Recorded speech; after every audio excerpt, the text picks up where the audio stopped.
Finishing তাহলে তো মেলা সময় খাবে। ফিনিশিং দিলে মেলা সময় খাবে, ফাঁকা তো 1 ঘন্টা।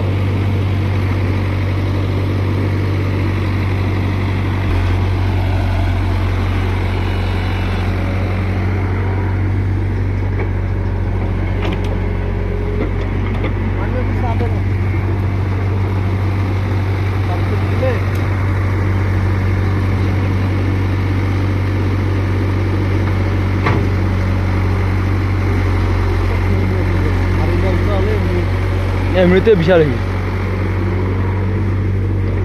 এটা, আরো 10 বছর যদি ভাঙি নাইস কাজ করবো সুন্দর বুঝতে সব বুঝে আসলাম। এটা দিয়া কিবা করবো মা নেট দেবো, নেট মাটি আর উঠে আসবে না, মাছও আর কিবা করবে না। নেট দিবে নেট দেখি না হয় যে পাঙ্গা আমবাড়ি নেট দেয়, বড় বড় নেট দেয়, প্লাস্টিক থেকে নেট দিব, ওই মোটা একটা নেট পাওয়া যায়।